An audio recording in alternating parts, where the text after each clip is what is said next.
ये कहानी है साल 2011 की। पाकिस्तान के दो ऐसे नर भक्षक भाई जिन्होंने 100 से ज्यादा इंसानी लाशें पकाकर खाई थी और उसके लिए उन्हें 2 साल की सजा भी सुनाई गई थी। लेकिन जेल में से छूटने के बाद भी इनमें कुछ सुधार नहीं हुआ था। फिर से उन्हें इंसानी मांस खाते हुए पकड़ा जाता है। तब तक वो 150 से ज्यादा लाशें पकाकर खा जाते हैं। आखिर कौन थे वो भाई और क्या था यह मामला, जानेंगे इस वीडियो में। इसलिए वीडियो को एंड तक जरूर देखिए और चैनल को सब्सक्राइब करें।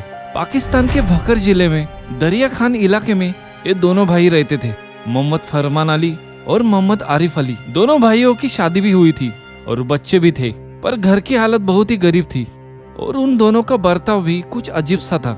इसके चलते 2010 में उनकी पत्नी उन्हें छोड़कर बच्चों को लेकर मायके चली जाती है।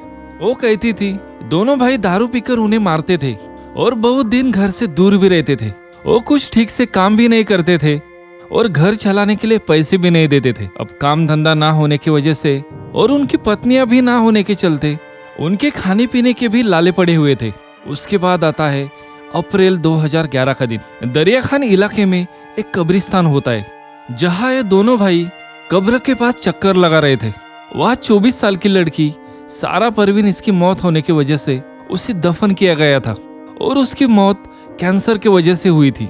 इसकी मौत होने की वजह से उसे दफन किया गया था। अब दूसरे दिन जब परिवार के लोग कब्रिस्तान में आते हैं तब उन्हें सारा के कब्र से छेड़छाड़ करी गई है ऐसा दिखाई देता है।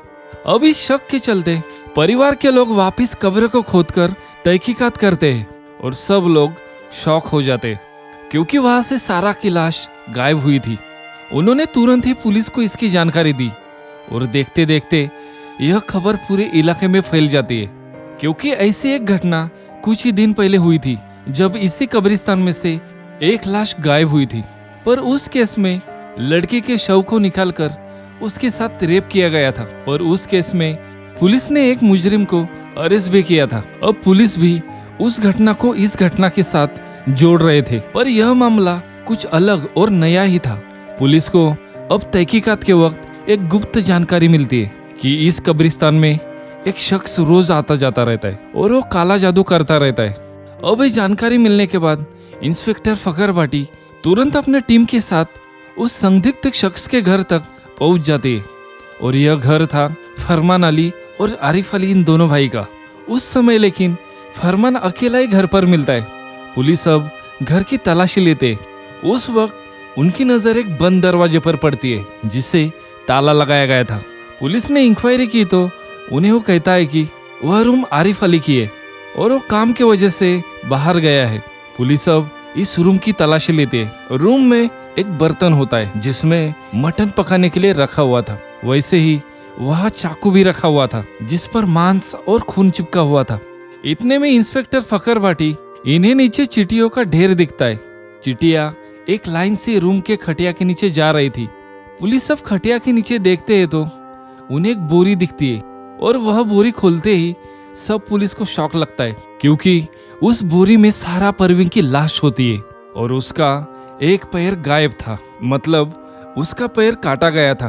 अब पुलिस को समझ में आता है कि उस बर्तन में पकाया गया मांस यह सारा का पैर का मांस होता है। पुलिस अब तुरंत फरमान अली को अरेस्ट करती है और आरिफ अली को पकड़ने के लिए पुलिस एक टीम को उसके पीछे लगाती है। अब जल्द ही आरिफ भी पकड़ा जाता है। आरिफ की तहकीकात करने के बाद वो बताता है कि दोनों मिलकर सारा की लाश कब्र से बाहर निकालते हैं और घर लेकर आते हैं। फिर फरमान उसका पैर काटकर उसकी सब्जी बनाता है। उसके बाद ये बात जब आसपास के इलाके में फैल जाती है तो हड़कंप मच जाता है। फिर ये दोनों जेल में और बड़ा खुलासा करते। वो बताते हैं कि उन्होंने अब तक 100 से ज्यादा लाशें खाई हुई है। जब पुलिस उन्हें पूछते हैं कि तुमने ऐसा क्यों किया, तब वो बताते हैं कि उन्हें एक तांत्रिक ने ऐसा करने के लिए कहा था। तांत्रिक कहता है कि अगर तुमने इंसानी गोश्त खाया तो तुम्हारे सब दुख दूर हो जाएंगे। और तांत्रिक ने यह बोला था कि पहले तुम्हें किसी इंसान को जान से मारना होगा, फिर उसका मांस खाना होगा। लेकिन वो कहते हैं कि हम किसी को मार नहीं सकते थे और हमें इतनी हिम्मत भी नहीं थी, इसलिए हमने सोचा कि क्यों न दफन किए गए लाश को ही खाया जाए। कब्रिस्तान में जब जब कोई शव दफन किया जाता था तब हम चुपचाप लाश को बाहर निकालकर उसे पका कर खाते थे।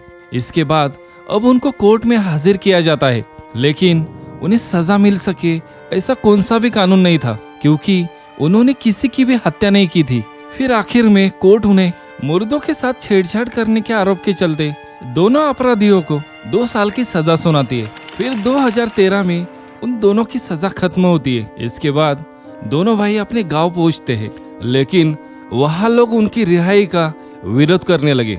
उन्हें डर सताने लगा कि कहीं लोग उन्हें जान से मार न दे, इसलिए दोनों भाई किसी से मिलते जुलते भी नहीं थे और उस इलाके में कम ही दिखते थे। अब अप्रैल 2014 में स्थानीय लोगों ने पुलिस के पास शिकायत की कि ये दोनों भाई के घर से सड़े हुए मांस की बदबू आ रही है। इसके बाद पुलिस उनके घर पर छापा मारते तो नजारा हैरान करने वाला था। उन्हें एक कमरे में 2 साल के बच्चे का कटा हुआ सर मिलता है और साथ ही इंसानी मांस की करी रखी हुई थी। फिर वो पुलिस को बताते हैं कि उस बच्चे के शव को भी उन्होंने कब्र से खोद कर ही लाया था। अब वापिस उन दोनों को अरेस्ट करके उनको अदालत में खड़ा किया जाता है। यह नजारा वापिस वैसा ही था जैसा 2011 में था। अब 1 साल से उन्होंने करीब कुल मिला के 150 के ऊपर इंसानी लाशें वो खा चुके थे।